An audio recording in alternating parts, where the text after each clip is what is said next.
And we're Gucci. We're ready to go. We're ready to go. We back. You hear that Big Sean Deep Prevalence? Out now on Spotify. What is it with Big Sean music that just gets me like... He does a fucking miss. I'm a fucking animal. Like I'm an animal. Let me pause it. Let me pause it. Let me pause it. Let me bring it back. Let me bring it back to the Nipsey verse. Big Sean does not miss. Name the last Big Sean song that didn't slap. No, Big Sean makes perfect music for the gym. Like perfect music for the gym. But like he's been making good music. Don't like even like his verses on all them. Yeah. Vibes. But I mean, legit like that's not it.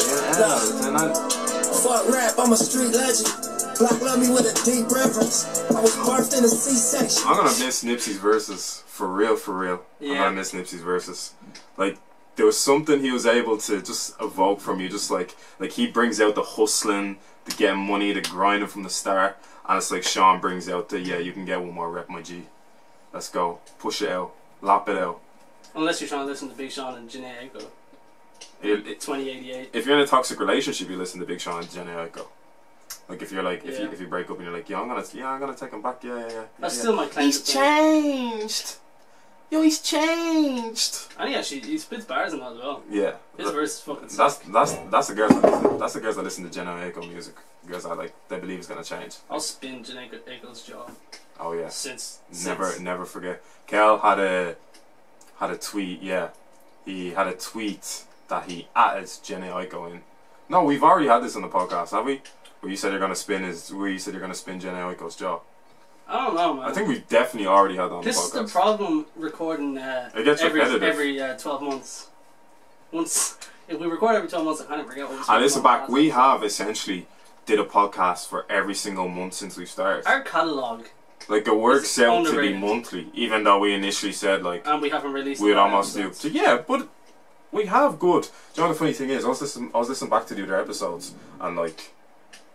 Our first few episodes, in hindsight, are like messy, like bad. Yeah. If I had one thing with this podcast, I would honestly go, we should have waited till we had everything, and then went for it. I think it could have like shaped the trajectory of where we're at, but at the same time, I'm like, I like how we're so raw. Because I feel and then it showed like drastic improvement at where we're at. Even like, with that though, like I think if we came out from the start, with the same thing we are now. I think we gave off a bad impression with the first episode, in my opinion. Oh yeah, you were aiming for the jugular. No, I can listen to that. No, I feel like not even that is like because that's probably one of our most viewed ones. Yeah. Because it had so much hype around it to begin with.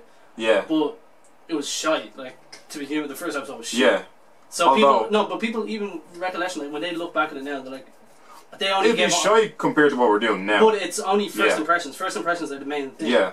I feel like where we might have lost viewership, this is actually a very transparent conversation we're having on the podcast, to be honest. This wasn't even planned. Yeah. Where I think we slipped up, honestly, was that whole gap where we didn't upload. For at least a summer. Yeah. We didn't upload. Yeah. And that's where it got to the point where... we both lost interest. Yeah, any hyper fandom you had, it's gone. And we have to rebuild again. It's gone. But it's about the rebuild. It's about the... Hold on a second. Listen, Big Sean says... Cops and police presence. We got ops, so we keep weapons. It's a rebuild. This makes you want to rebuild. A lot of shots, we broke street. This is start again music. Big Sean music is start again music. Anyway, what were you saying? What was I saying? I've lost my train of thought now. Oh yeah. Okay, so marketing. I don't think people actually realize how hard it is to market break it down to a podcast science. in a sense. Break it down to a science. Go ahead. No, but like, it's all well and done. Like, we can do whatever to market, but you can't force anybody to listen to a podcast. Yeah. And to market that, I think it's really hard to do. And I think that's probably the main hard thing about podcasts. It's fun talking to your friends all the time, but it's about getting out there and actually appealing to audiences is the hard part of it. I think the marketing we do for is acceptable in this moment in time. I think like you upgrade editing gear, you upgrade the actual gear we have right now. Yeah. You improve your presence on the mic, and that in a sense makes you more marketable immediately. Yeah, I agree with that. You don't have much capacity to market if you don't have gravity about you on the mic when we're you need to have something attractive. Yeah. Like it's us making the short clips or doing stuff like that. Yeah. We're dropping this knowledge for free on people. Yeah, like our upload rate, like we spam load basically, and I don't mind spam loading. Listen, I don't know what else to use my Instagram for realistically this year, and if you observe everything everyone else is doing on their Instagram, I said it last week, a lot of people don't know they don't know what to do right now, or they don't know what to upload. Yeah. So why not me? I use it to elevate my own business. And that's one thing. Because it's my brand at the end of the day, it's my business. We've had the conversation ourselves where we know people who are close to us. Yeah. And we see them share celebrities, like pictures on Instagram.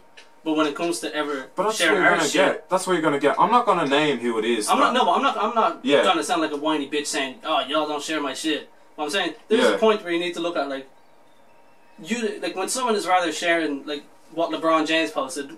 And not what as opposed to what you, it's some whole shit. It is. It's some whole shit. And the thing is, I'm guilty for it as well. I've not posted my friend's shit. Oh no, I cannot like.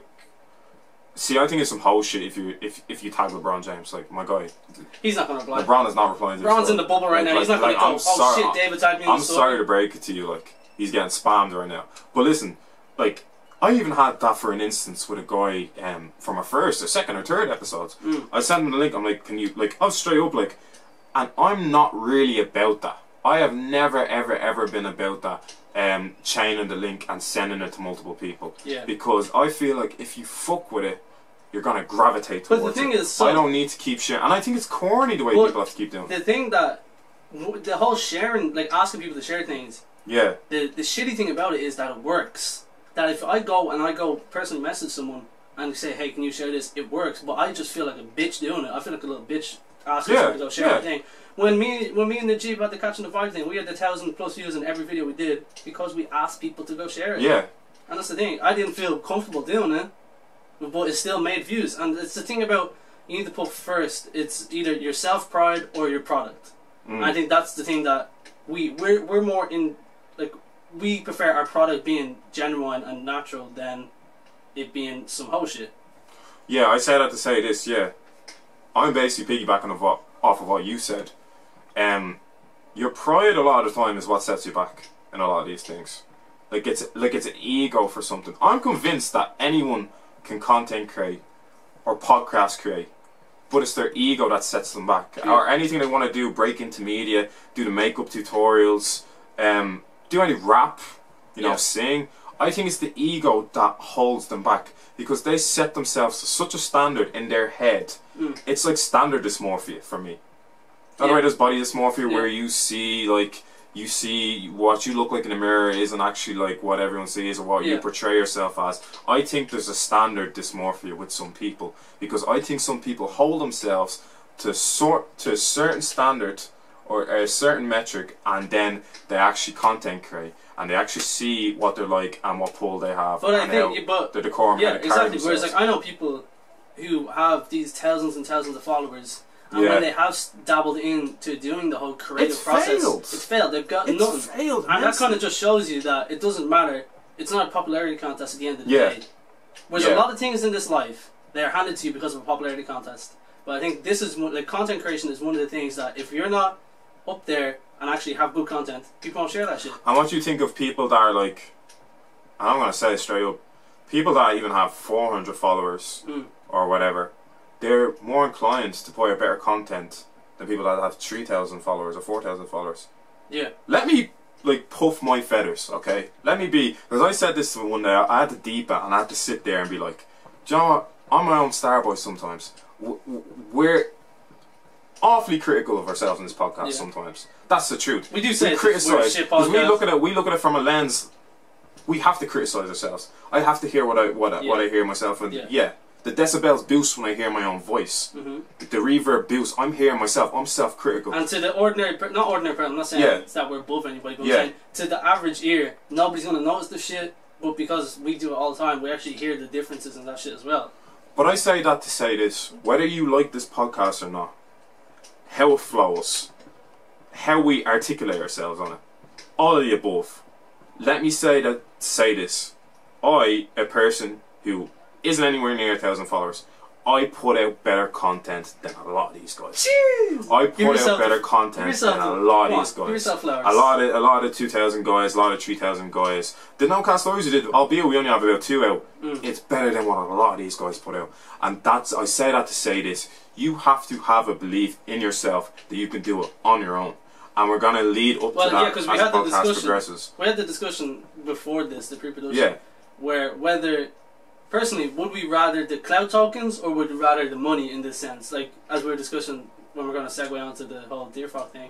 But, in terms of this podcast, as long as we're making good content and we're making enjoyable stuff that we enjoy, I don't care if people share. I don't... No. Like, genuine. No, I don't operate off of... How many shares, return on clout I get. I operate on return of satisfaction I get or accomplishment. And... in the long goal, I'm thinking about return of investment I get. I don't give a fuck about the clout. Yeah. Let me make that very clear. Let me prefix this from here on out. I don't give a shit about the clout. Yeah. I couldn't care. Because a lot of you guys use the clout as a mutton dressed as lamb tool. The life you live doesn't equate to the clout you have or the clout you... Or the clout you... I'm going to save it for the dear-fach thing and where I think artists are in this country at this moment in time. Yeah. But anyway, like the whole thing about the followers stuff, we did hit 200 followers, and I know that doesn't mean... hit 200 followers. It doesn't mean a lot to anybody, but to us it actually does. It's a start for us. So, it's what we need right now. Yeah, and thank you to everybody who actually does. Yeah, thank you to everyone who's followed, you know. Who shares, who likes. Yeah. Anyway, yeah. So how's your week been? Bro, I did 600 steps yesterday. I left my room maybe twice. Yeah, that's not a lot. That's a few laps around the gaff. Like, not even. It's like walking up and down the stairs like 3 miles. Yeah. No, I've just been chilling, bro. I'm just so bored now. I don't know what to do. I don't know what to do. Like we're in September now, and there's only so much like a. Summer is essentially over, but it doesn't even feel like that because, like we said last week, like it's overlapped into a different day to another day to another day to another day. I just I don't know. I'm very singular focused right now. Yeah. On stuff. Maybe that's the ADHD in me, but like, I'm singular focused right now on keeping my livelihood and my health to a good standard, or to a better standard that I want it to be at, and also working on this craft basically at this stage. Tunnel vision for me. That's all I need right now. Yeah, it's almost like being a robot. It's like being a robot, because like, what else is to do this year basically? Yeah, this year's just a write-off. Yeah, man. I fucking just come back from the gym today. I heard the word. Well, no, we actually need to discuss the other day when you fucking came to my house and you got all this shit. So, we basically, this mic stand is hanging on its last leg right now. We should have recorded the whole process of me bending the mic stand back into place. Bro, so I was finished the gym, for the audience, I was finished the gym, and I bell Kelvin, I was like, I left a lot of his gear. The last podcast we did, for context, was a late podcast, so I left a lot of gear there. I usually like to collect the gear and bring it back, but I left a lot of gear there. So I text Kelvin, I was like, yo, can I collect the gear? He's like, yeah, okay. So I cycled down. I do a lot of my transportation on a bike until I start driving, as people know. So I went down, and I was supposed to just get like the interface off here or something. I was supposed to get something, and the mic stand. And the mic stand, and it led to, let me get the mic stand. You might as well take everything for here. Yeah, I might as well take everything. So I put it in a grocery bag. I put it on the handle of my bike because I don't have any bike carriers or whatever. So so long story short, I'm cycling and I'm trying to adjust it and move it along. And this right here, this mic stand right here, gets stuck in the rod of it, and I fall over my handlebars, And I'm the type of guy that I like cycling on the road as to the path, because people just piss me off on the path. So cycle on the road, and I'll go through Main Street. But I was like, it's just as well. I went, I probably shouldn't go through Main Street, because I have this bag on the side of my handle. That was your sixth sense kicking in. Yeah, that was my sixth sense. It was almost me foreshadowing what was going to happen. And this thing got stuck dead in the tire, and I stopped dead in my tracks and just flipped me over. So that's been my eventful. I wish I recorded that phone call of you telling me that. Bro, I was literally I literally got up. I was like, and this is the thing. This is the thing with independent. Once again, gets to a point in this life where I flipped over the handlebars, and the first thing I went to check was the gear. Because I'm taking out my own capital to pay for this gear. We're taking out our own money to pay for it. I'm making a loss if this thing breaks. So it's a fucked up thing in life for me where I have to go straight to check this gear. Yeah. But that was it. I had a grey as I was there. I was straight. You didn't care if you broke. My wrist was kind of fucked up for the day, but I think other than that, it was good. Like. Yeah. But yeah, that was eventful. Anyway, before I cut you off. Yeah, no, but I know I heard the funniest conversation, fucking ever. Yeah, it was. Do you ever see 14-year-old boys? They're just on some crud now. Yeah. Not in that way. Like you naturally encounter teenagers when you're walking through Bob Brigham Town. The whole last podcast was talking about teenagers in Bob Brigham. Yeah, well, I mean even lower than that. Like these are the guys going through the mad hormones. So it's like, man, I was walking with Jay. Me and Jay were getting lunch during the week. Jason Manyar. Me and Jay were getting lunch, and we just see these 14-year-old boy like just repeatedly slapping this girl. Obviously, I hope it's his age, mate. Obviously, slapping this girl's ass repeatedly, and he just starts throwing rocks. Why is it for no particular reason that 14-year-old boys throw rocks around girls and start doing all macho shit around girls? But is it the hormonal shit? Like, yeah. I know getting boxes isn't the ulterior motive at that age. Man, when I went on a walk the other day, and I was walking down by the beach, and you know the grass, like the pitches in Bob Brigham? Yeah. And there was like 4 couples, like 2 meters apart, probably social distance, I don't know. Yeah. Like teenagers, and just literally meeting the face off each other. Like, that's what I saw. That's what I saw today in Millfield. It's disgusting. So I saw it. So I went to Millfield and mounting each other like. I know this is the Old Man Rants podcast now because fucking hell, this is all we do fucking every week. We just give out them youngins, man. Them youngins, they're up to no fucking good, man. But and knowing that we did this hood rash. We were on this shit because that's what I had to clock back and I was like, have I ever been on these things? Bro, I asked the girl to get with me through call me's. That's how I got my first relationship. I was the same, man. I was texting girls through SMS or MSN. Yeah. Or like remember you'd be out. You just end up out in a group where there's a bunch of girls and suddenly you're on some macho shit. It's the testosterone's being all fucking distorted when you're just becoming of a man. You know what I mean? But it's just some weird shit. Like. So I saw these kids eating the face off each other outside Millfield, and there's just a girl there in the cut, like third wheeling. I'm like, see, that's the thing. I never wanted to put myself through that. I just drink brings me back to when I was third wheeling. I was just uncomfortable. I was like, I didn't want to do that. But it's the worst conversation. It was the most 14-year-old conversation ever. It's like they're just talking shite, and then he's like, "Oh, can you do the can you do the Pop Smoke the car or whatever?" Like. This guy went, like his voice fucking cracked like shit. I was like,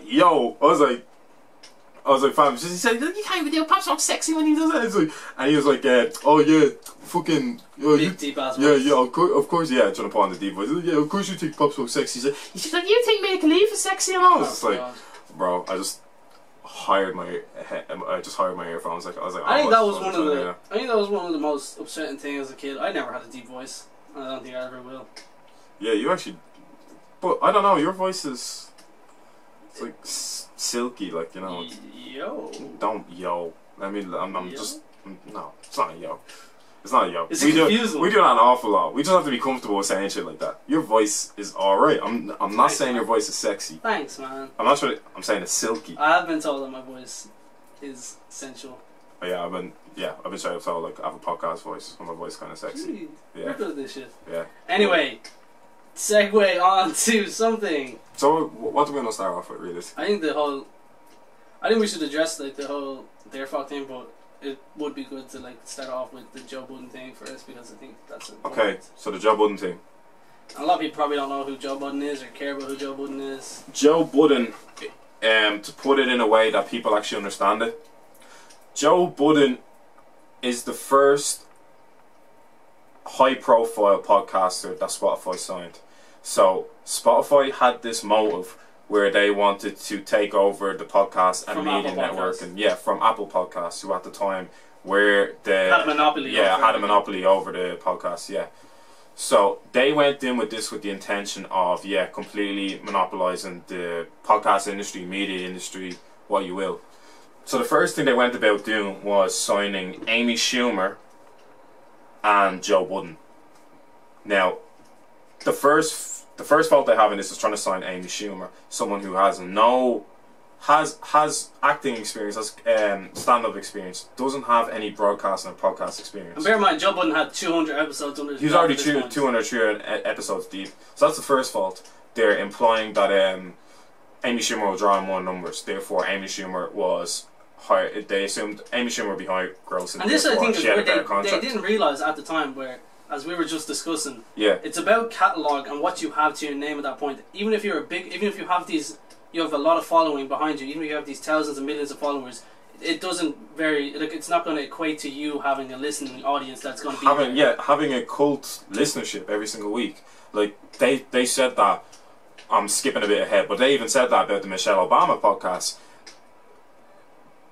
Spotify recruits someone like Michelle Obama purely for her presence or being a vice first lady or something like that. That doesn't necessarily equate to the fact that people will want to listen to what she has to say, because at the end of the day, people have to relate to a podcast. Yes. And are you maybe you're relating to the earlier years of Michelle Obama, but you're not relating to a lot of what she's saying currently. Now that's coming from a lens of a guy who hasn't listened to a single Michelle Obama podcast. And I don't think that Michelle Obama's podcast is our demographic anyway. It's not our demographic. But what Joe Budden's podcast has the ability to do, it's multifaceted in a sense where it has the ability to appeal to a lot of people. It's not necessarily always going to be a rap out preview or a review of an album. It's going to be other stuff. It's going to be everyday stuff. It's going to be celebrity, media spotlight stuff, relationship stuff. It's going to be all this stuff that's relatable. So Spotify obviously saw this opportunity in the market to sign up Joe Budden, being one of the biggest media stars in America right now, in the hip-hop industry right now. And they gave him the proposition, of course, of signing. So what the contract entailed, or from what we're hearing, is that after year one, Joe Budden would receive a bonus. Yes. He'd receive a bonus, or an increase in his salary with them. The only rules are he couldn't necessarily take holiday weeks off, because it was signed under a dotted line that he would have to put out 2 podcasts a week. At a certain length as well. At a certain length. They're only supposed to be 45 minutes. So they signed this. I remember that very night listening to that podcast where they announced that they signed a Spotify deal. And I was extremely happy for them, you know, at being a fan. Fast forward to maybe the last 2 to 3 months of this deal with Spotify, you can sense they're disgruntled by the deal. Mainly, I think what kicked this off was the Joe Rogan deal. Yeah, definitely. I think that just changed the whole premise of what podcasting is. I think, you know the way in football where it's like the Neymar deal? It inflated the whole market. It inflated the whole market. Yes. I think that gave other podcasts, and now we're talking A-list podcasts. Value. Yeah, we can't go to Spotify and go, yeah, we're trying to get back. No, I don't think Spotify would. We can't do that. No. Let me make that clear. We can't do that. We're barely on Spotify as it is. A lot of the A-list podcasters, they see an inflation like that. It's like a player at a football team. It's like Alexis Sanchez gets 500k.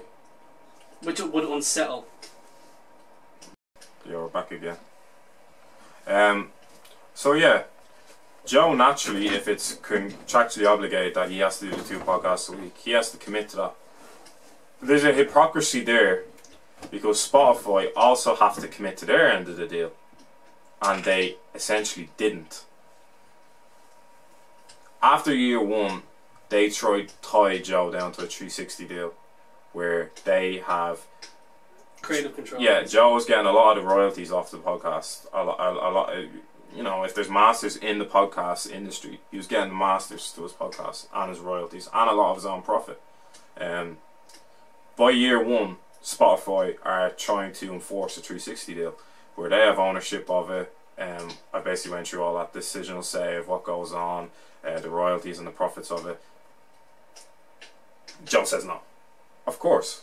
Well, it's not of course, because a lot of people would sign that deal. And why would people sign that deal, Calvin? because you get a lot of money straight away. Because you need the bag from the bat. I get that. They offer you a contract that looks like it's a crazy contract. You get a load of money straight up, but you genuinely don't have anything after that. You have a really good time for your 2 years. After that, they own everything you have. It's 100% mainly down to having foresight. So it's valuing your own worth, really. But there's a lot of foresight involved in that. Yeah, definitely. Because you have to know the trajectory of what you're going to do. And Spotify said to him that he plateaued.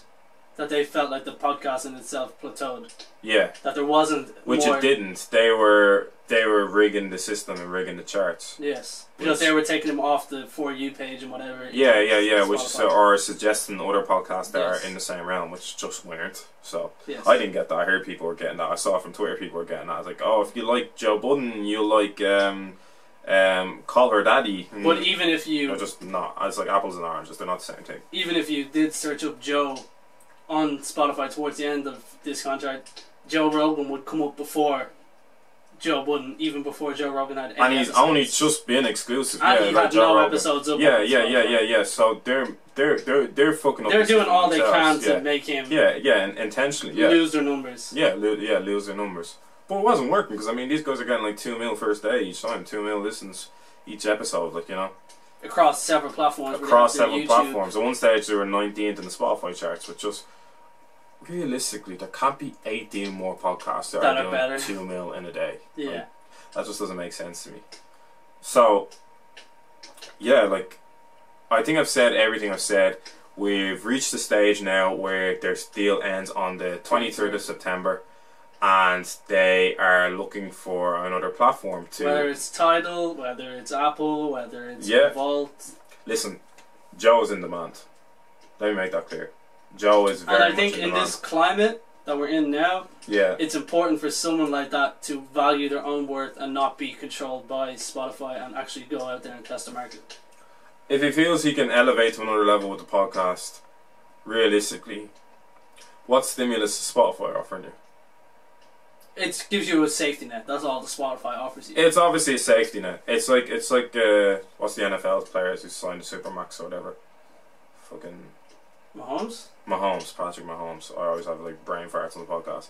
It's that sense of security. Yeah, you sign a deal like that where Patrick Mahomes is always going to be fixed on 500 mil. Listen, fucking take 500 mil. But if you have someone like Joe Budden that is making Spotify a multi-billion monopoly of podcasts, why is he getting like 300k in a salary? Or 300k to $1 million? Even if you look at the Mahomes situation, looking at now, if whatever he got for 10 years looks great right now, but as the NFL continues to inflate, it's like if we looked at the football situation, if you signed $100 grand a week contract 10 years ago, and you signed that for 10 years, that would look great at the time now. Now, giving that same player 100,000 looks awful. And that's basically what happened. So do you think you should sign contracts which give you the option to renegotiate? And that's the thing. Obviously, as the creator, I'm going to feel like, yeah, definitely. Because I'm always going to be biased towards the creator. As a business, if you're looking at this from a business, if you can tie someone down that's going to earn you a lot of money, if you can tie them down for something smaller than what they should be paid, obviously you're going to pay them less. You don't care about the creator if you're a big business. No. You care about what money is coming in. It's balancing the books, essentially. Yes. Yeah. Every year at the end of the day, you have to balance the books. What Spotify did was they blew their load on Joe Rogan. Oh, absolutely. They blew their load on Joe Rogan and possibly Michelle Obama podcast. They blew their load. So in order for them to break even, there has to be some losses there. There has to be cutbacks. If anything, they probably offered Joe Budden to, you know, take a wage cut. No, they offered an increase. They offered a 7-figure. The 7-figure increase. 8-figure, nearly. I think it was. They were getting offered like plus 10 million for it. But Joe obviously feels like that. I mean, like I said, it could be the ego of Joe, but he obviously feels like it's a lot more. And he pressed a lot on the whole being a black man in this climate that he doesn't want to be controlled by the white man at the time. And that was an interesting discussion for me because he had to look at this entirely from the lens of a black man, because all of this is representation at the end of the day. Yes. Like, you have to carry yourself with this sort of honour when you're dealing with businesses like this. He said for him to break out a contract early, it wouldn't have been representation, because he's just another black man that can't fulfill a contract. That's what he said. And because of the character that he portrays, where he shouts and he gets emotional with things, they would have blamed it on the emotional black man who left the contract He's early. mentally unstable. And what that does is, that fucks up a lot more his business prospects. And not just him, other people surrounding him, other podcasts that want to go in the same venture, they're going to use him as a scapegoat. Which they did. We don't want to get too into it, because a lot of people listen to the podcast are probably like, what the fuck, who's a Joe Budden and what's a Spotify? I thought Spotify just played music or whatever. These guys do business behind the scenes. Yes. They move business. And they take all of our information. Everybody who listens to this podcast, they take all the information. They're not just going to remain a music streaming option. No. The same way Amazon are not just going to remain that place where you order fucking shit and it gets sent to your house. They're trying to monopolise each market. It's the same way Facebook isn't going to be that place. It's the same way that Google literally have bought every single small company in the world. It's a monopoly. But also the fact that every single company is going to want to evolve. Yes.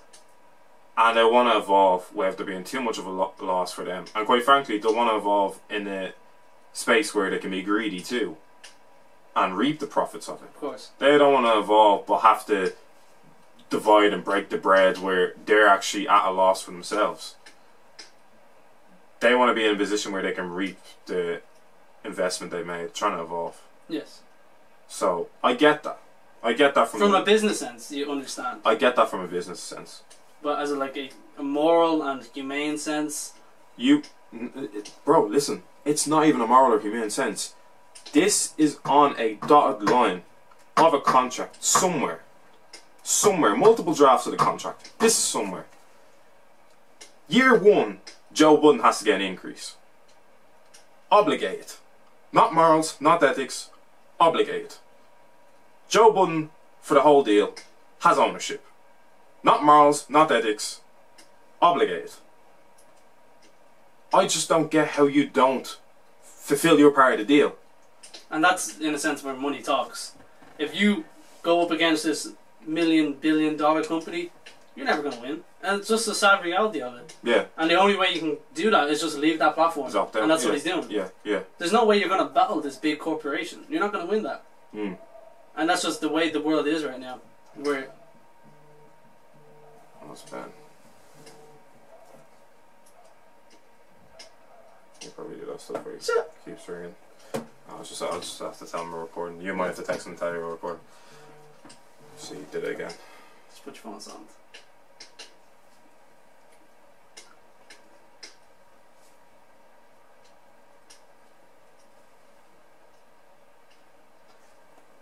Just tell him we're recording.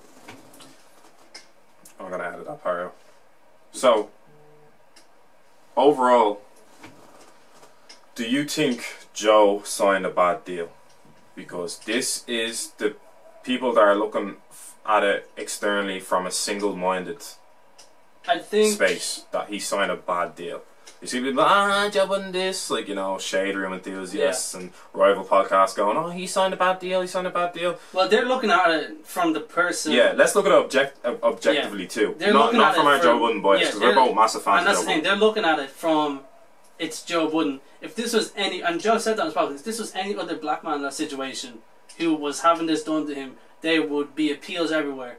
And that's not him playing the sympathy card saying, oh, look at me. But I'm saying, because of the name that he has for himself, he has these people who don't really like him anyway, so they're going to just say that to him. But if this was any other man in that situation who was being royally fucked by Spotify, there would be outcries and outpours for him. But instead, and there'd be outcries and outpours in the first. Okay, fuck it, it's Joe Budden boys. There'd be outcries and outpours in the first place, because any guy involved in that deal, other than mogul-like people, like I think Joe Budden's like a mogul-like person. I'll admit, even Charlemagne probably isn't getting taken for a dickhead in this. No. Either. I just think anybody else is getting danced around with Spotify. Yes. They're probably not reading it. They probably have a shit attorney. You know what I mean? And that's what, like, they don't have to do. We've seen it from loads of different places how people just sign these multi-long year contracts and they do get fucked up for it. Like, yeah. In the music business and now even in the Irish scene, we see it in small senses where people are signing these contracts and they're getting fucked up by it. Yeah. I think that's the perfect segue into. Well, I know on that for the same thing always applies to podcasts too. You need to have a bit of foresight with where you want to be. You need to believe in your sauce. Yeah, you need to believe in your sauce. We, to an extent, believe in our sauce. Yes. How are we supposed to make you listen to this if you tune into every single podcast and we're like, oh yeah, what's the point? Yeah, that time last year when we didn't upload it. No. We are here now. NoCast podcast is here now. Regardless of where we were in March 2019. Regardless of where we were end of summer 2019. Regardless the gap we take to upload. You get content, you consume it, and we give good content. That is the link. That is the process for us. And that is, if Kelvin agrees with me, our ultimate goal. Yeah. And we have foresight in that. We don't want to cheat it. There's no shortcuts towards where you want to be in this position in media. And you feel better if you do it. It's rewarding. I feel good about this shit. Yeah. We did this from the jump. We said we wanted to. October 2018, we sat and had meetings in my college and we said what gear was required, what mics were required, eventually what laptop was required. There's no shortcuts around this. No. A lot of people have had alternative options to, you know, recording studios and recording that. That's great too. That is exactly what we're doing. That is exactly what we're doing. That is fantastic. It's when you try to find shortcuts around it, and maybe there's not too many shortcuts around trying to podcast or trying to, you know, get something alright in a podcast. But we're saying is, you don't want shortcuts.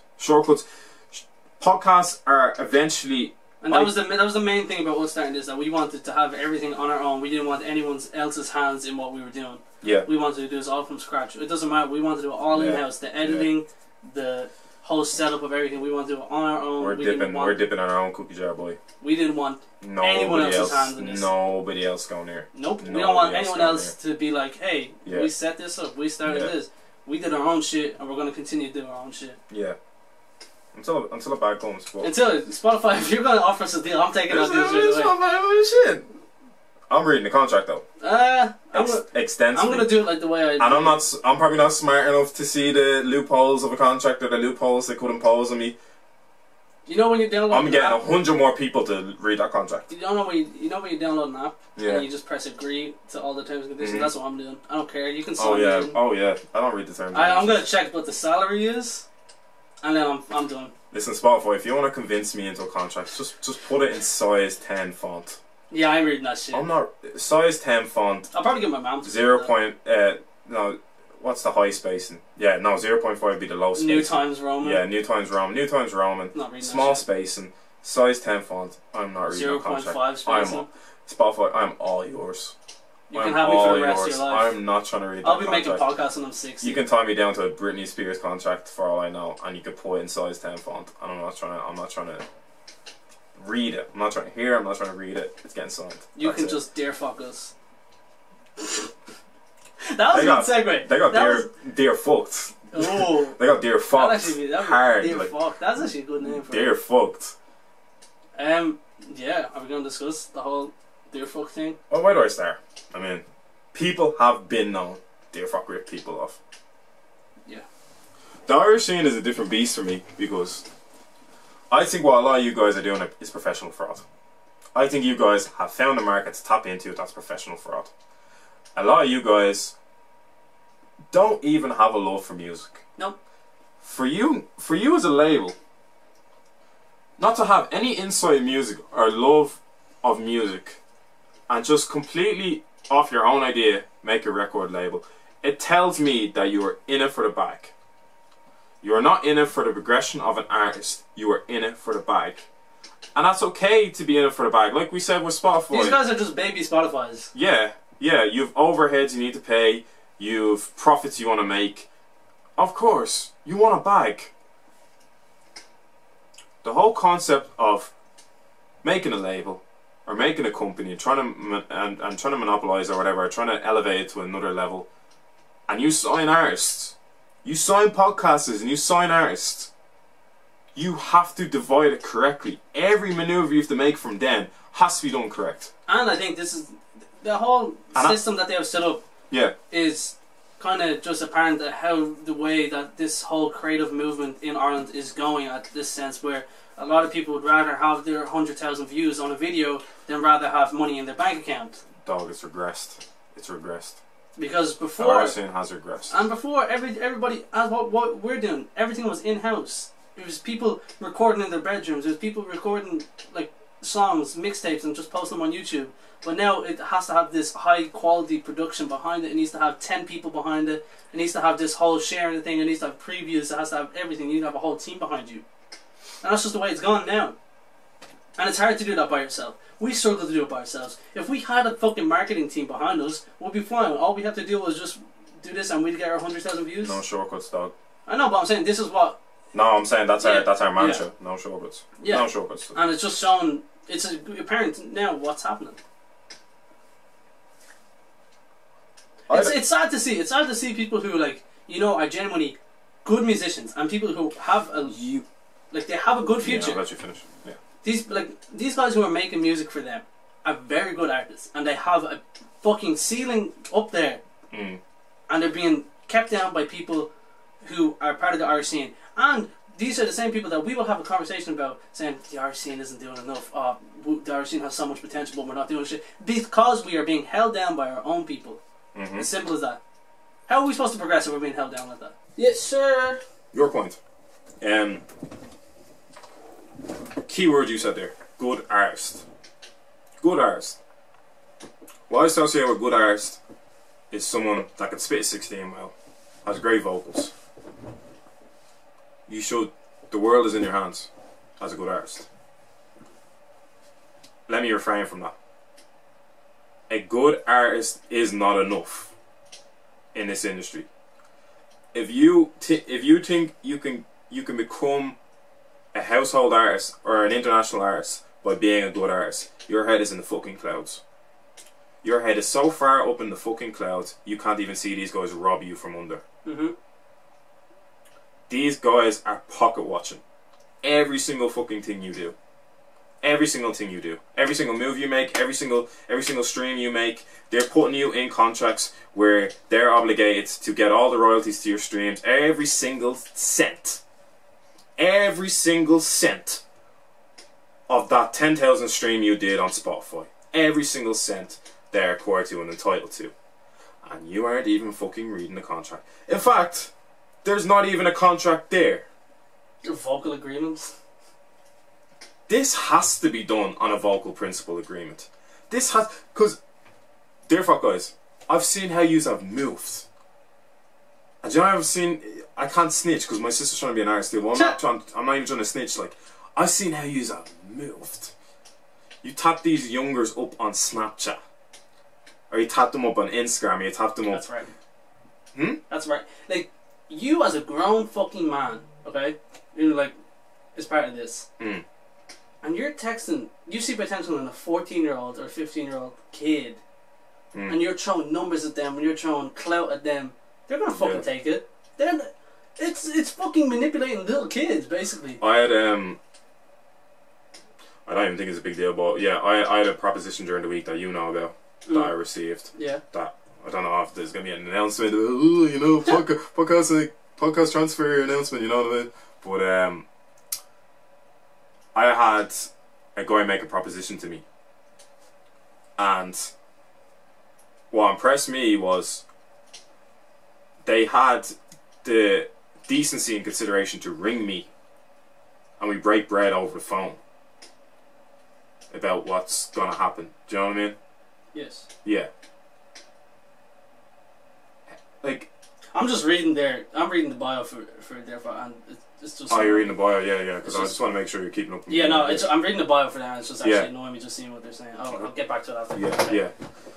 For someone to ring you, or someone to approach you that way, it makes such a difference to how you see them and their intentions and their goals. And this is almost like a first impression thing in a business sense. It's a first impression thing. If a label is trying to tap you up via Snapchat, via Instagram, via Viber, whatever the fuck sort of outlet they're trying to tap you up. If anybody tries to text you through Viber, I'm done. In general. I say some of them are, but you know, there just has to be foundations laid in a lot of this. Like, it just shows how amateur is. They want to be coming across as this professional network, but it's very amateur in what they do. And a lot of the ideas that they produce is just ripped off from UK things anyway. These guys don't know what they're doing. They do not know what they're doing. These guys, for a 6 to 7 month period, only put out grime or drill. Only put out grime or drill. You know why? Because Chucks was blown up. Mr. Affiliate. Because Chucks was blown. They had 1 to 3 grime artists blowing up. So all these did for 6 months was go, all we're gonna do is distribute grime. That tells me you have no extensive knowledge of fucking music. Oh, these are the guys who do the bars at the sesh thing. That is so corny. That's that whole thing. The guys that done the bars at the sesh thing. The guys that were doing the bars at the sesh thing. That is corny as fuck. Yeah, yeah. I don't listen, we can get my sister on the podcast one day. I'm not gonna disclose a lot of her business. Only thing I can say is, okay, they are giving a platform for people who will never have a platform.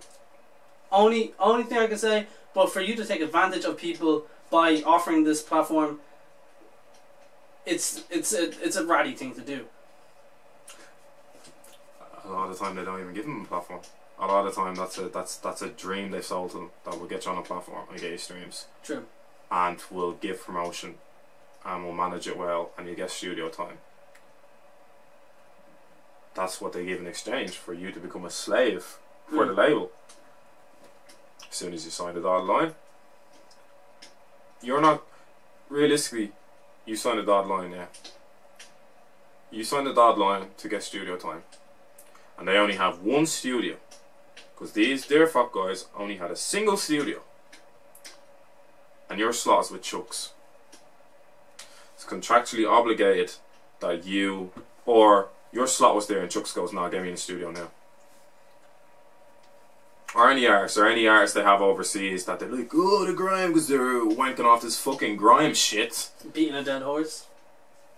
Do you know there's R&B, rap, hip-hop, contemporary rap, indie music?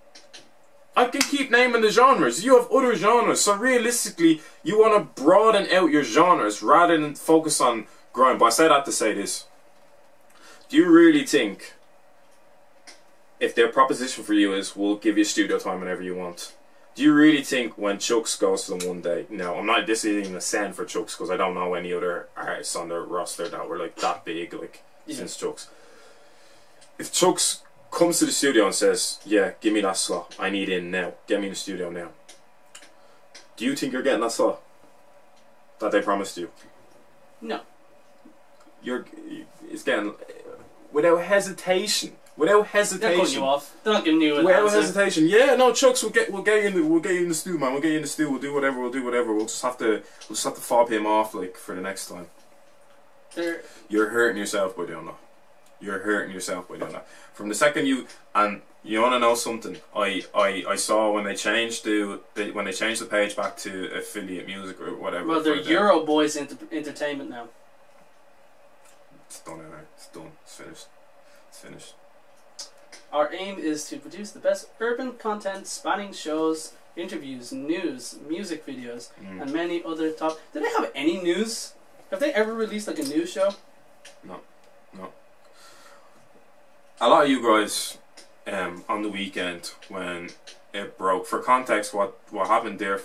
I actually don't. We should actually explain what happened instead of us just sending for them. It's a dear fucking mess, man. It's an absolute They're fucked. Yeah. It's an absolute mess. So what was it? Like, they just ceased as a business, or? No, it looks like they're continuing, but just not under the same name anymore. So from what I got from it, because it's all a bit all over the place. What I got with it was, someone came and claimed it to be theirs, like dear-fach to be theirs, or they're trying to sell it on. So they just said, here, give me the fucking passwords, the account access, all that. It's mine now. That's it. From what I heard was, the guys that had it at that stage were bullied into just giving it to this other guy, and that was it. Like, you know. Yeah. That they would have started off as something else, and then along the way they got rid of one of the guys, like Prod Solo or something. Prod Solo, like a few artist managers, and he like founded with them. They got rid of him at some stage, and basically what was left of it, what was left to inherit it, was a bunch of crooked guys that were in for domestics, you know, all out of shit, had like actual charges on them or whatever. From I'm not fact checking this, all alleged. Don't come kill us because it's all alleged. We're not bad boys. Yeah, we're not bad. They sound like the Bad Boys record of Ireland, the way I make them sound. So yeah, I'm not trying to mess with Death Row Records. Bro, I don't want Shug Knight of Ireland. At least Shug paid me. At least Shug paid me. Shug would bang me in the face if I ever tried going against him. But at the end of the day, at least I'm getting a share of my money. Now, I'm still getting ripped off by Shug. But he pay me. But I can guarantee a lot of you Irish artists aren't getting a cent. No.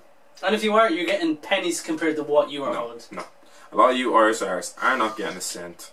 You are not getting a single bit of... But you have a couple thousand followers from it. Yeah. So take it as it is. And a couple of streams that are farmed. We come across as the biggest haters. Fuck a legend. I'm going in. No, I'm going in. Because there's no point in you being mutton dressed as lamb, as I said earlier.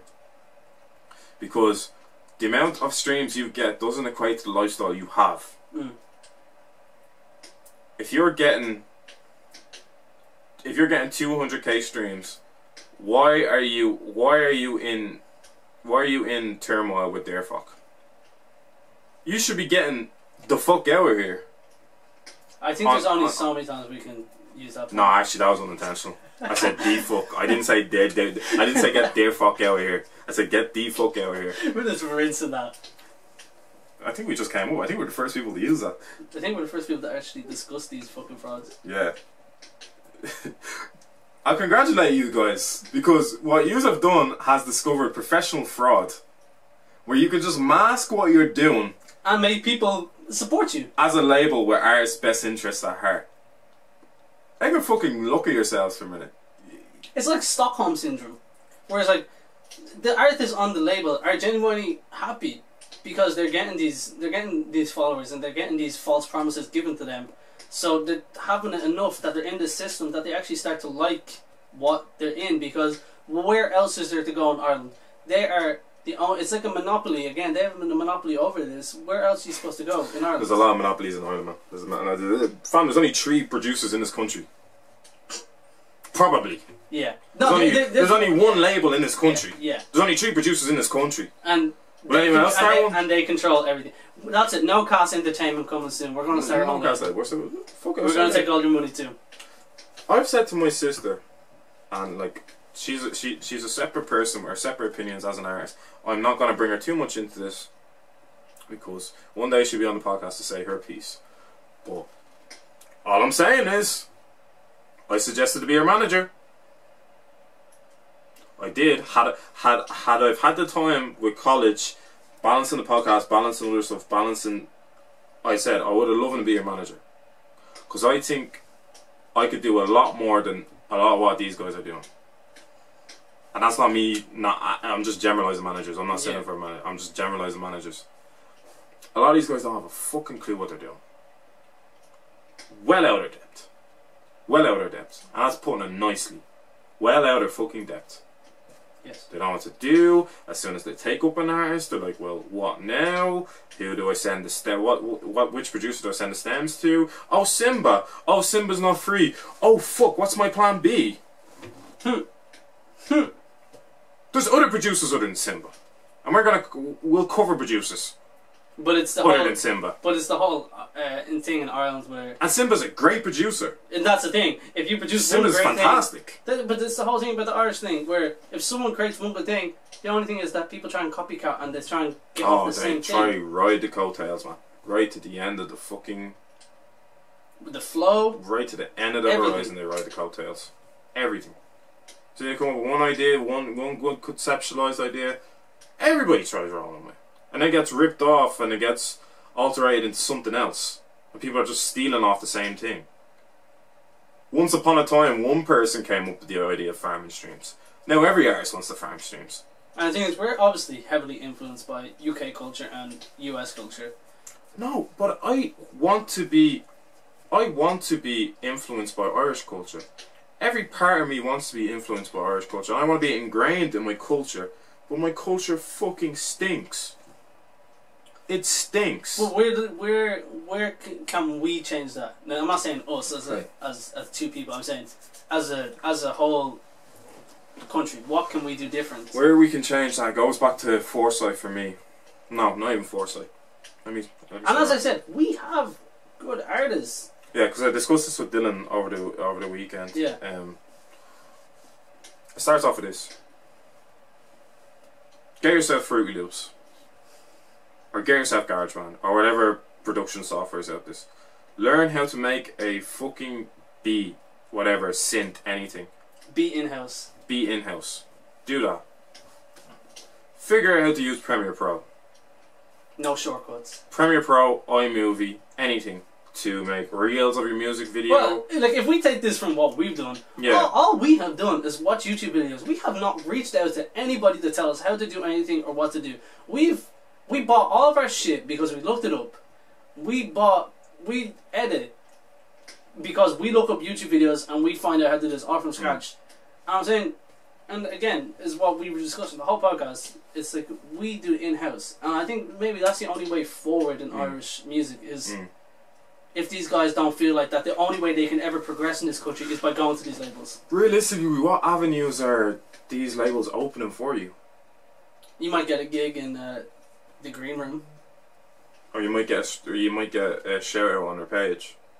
If the video is good, they'll reach out. Yeah, and I need to know the whole process behind that because I know there is some good videographers around Ireland. Are they in-house with dear-fach or are they independent? Do the artists have to reach out? A lot of them are independent, a lot of them are freelance. So, the artists most likely will have to reach out themselves to get this videographer to record the videos for them and then they just upload it on this page. Exactly. These photographers... So why not put it up on your own page? If you're this artist, why not put it up on your own page and do it all from in-house? If you're getting the videographer yourself, you're doing the editing yourself, like you have someone to do that for you, but you're only giving them... You're giving them everything they need to just post that and then like people are going to sit here and they're going to do it, but that's a small-minded way of looking at it, like, just do it, it's easier said than done. No, it's that easy. It's that easy. It just means it's a longer process for you. So you're not going to have the overnight success that dear-fach gives you. Yeah. They don't even give it. No, because give them the credit where it's due. They have had artists blow up out of nowhere because they have had a platform. And that's the only credit I'll give them. Is that they do have that to them. If I'm agreeing with you, it's because they specialise in overnight success. Sustaining an artist's trajectory, they can't do. They can't do. Any artist they've had, they've fucked it with any artist, like. For me. Like, we've had artists say that. We had, like, Evans Jr. say, you guys don't want to share me. You guys want to share me for promo. You only want to share me. That's probably him just beefing because that's the only way he feels like he can. That's me. So you think his beef's to cry for help? No, I think that to get promotion off them. Well, I think that the only way that anyone has ever actually progressed in Ireland is through beef, and I see these fake beefs that come across, and I think it's very corny. Sometimes it's entertaining. Sometimes if it's just entertaining when it's just a show. If it's just a showcase talent, like healthy beef, I'm saying in that sense where JLOL and Evans had healthy beef. Yeah, if you can spit bars and do that, but I feel like the other beefs they've been involved in when it's just repetitive, when you're just calling out someone just to get a bit of traction, that shit's corny. I feel like that. But you don't think that's what they've resorted to, though? Yeah, because there's no other avenues to go. No. And the thing is, like, even in England, okay, they have like their Daily Duppy freestyles, they have their radio freestyles, they have everything that can actually showcase artists. Ireland, we have dear-fach, And even with RTE taking away the Pulse radio, where even when we're talking about Dylan played these Irish artists on the radio, but then RTE cut that out of their budget, and now there is no RTE Pulse. So, like, as a whole, there's no urban outlet that people have apart from these YouTube people. And any institutionalized company like RTE are not going to support that shit. No. And even when they did their little part, they cut it out. Yeah. It's a tough one. And it doesn't take much either for them to... to have a radio station, to have, like, even what Dylan was doing, he was doing a 1 hour a week on a Saturday, and he'd play Irish artists. And if you could tune in, you could tune in. To take something as small as that and cut that out, it just shows the lack of ambition. RTE must be funded by fucking pittance, man. Like, RTE must be funded by a fucking credit union or something like that. They must have... Well, it's these older white men who don't see any... No fucking money, like... Well, no, it's the older white men who see that there's no value in supporting younger people like that. Yeah, yeah. It's sad, man. Yeah. It's sad. But, yeah, what I was saying was... Fruity Loops, Premiere Pro, take your time with this shit. Figure out how to market. Distribution. I'm sure there's a way you can distribute your own music on Spotify. Would there be a way? I mean, correct. Like, imagine if there's a way you can distribute podcasts. There is a way you can distribute your own music on Spotify. Well, we're on Spotify. Yeah, it comes with an author's approval or whatever, or a fee or whatever. Yeah, we don't know. We don't know what we signed up to, but we're on Spotify. I think... We're on Apple Podcasts. I think you put all them elements together. I think you're taking yourself, in this country, maybe labels in America and the UK can open some more. They're crooked too. But I think the networking that they have... It can justify. It can justify you signing something like that. The avenues they open for you, albeit they're crooked with their 360 deals and... the share they have of profit and the share they have of streams, they're crooked with that too. But they can justify because they don't just post your YouTube video and then share it once or twice. They actually go out there and actually do work for you. It's getting shared. Yeah, it's spam share. Because they know that the more they boost you as like an industry plant, that they'll have more success as a company as a whole. But in this dear-fach thing is, if you don't blow up, they're not gonna fuck with you. If you're not getting them 100,000 views, they ain't gonna fuck with you. Yep. I think that's enough for today. I think that's enough. We obviously heard the news of Chadwick Boseman, who passed away on the weekend on Sunday, was it? Yeah, passed away on Sunday of colon cancer that he'd been keeping a secret for 4 years, like stage 3 or 4. So stage 4. It was along the lines of terminal. And when you put it into perspective of someone that knows they have something that, like, along the lines of, I may not make it out of this.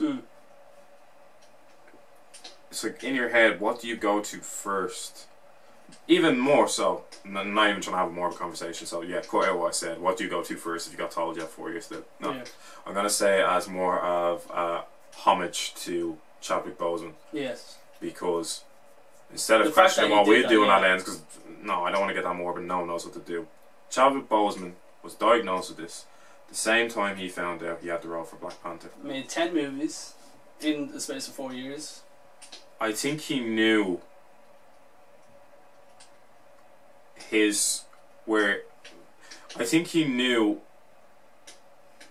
what him doing that role would do for the culture as a whole. Yes, the first blockbuster movie, AAA movie that had funding of a black protagonist. Black superhero, all black cast.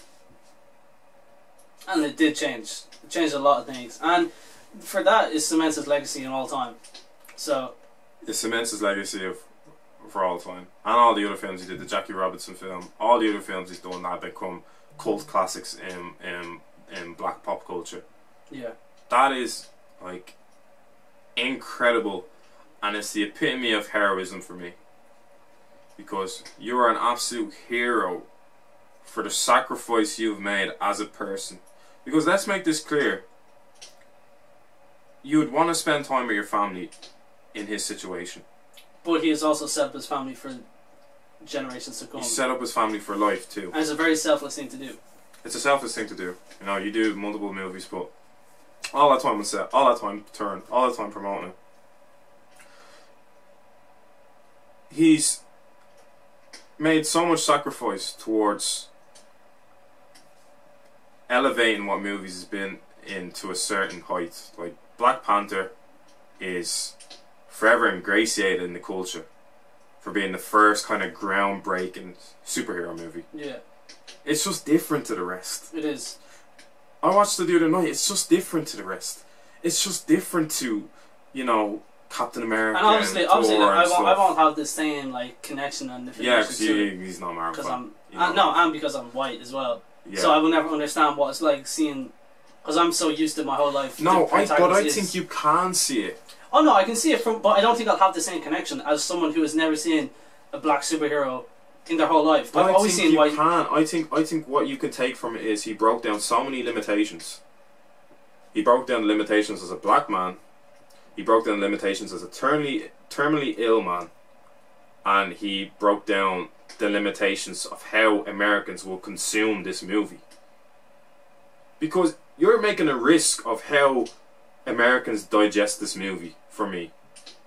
Because you have a huge demographic of the Americans that are like, no, I'm not fucking with this Black Panther and you know.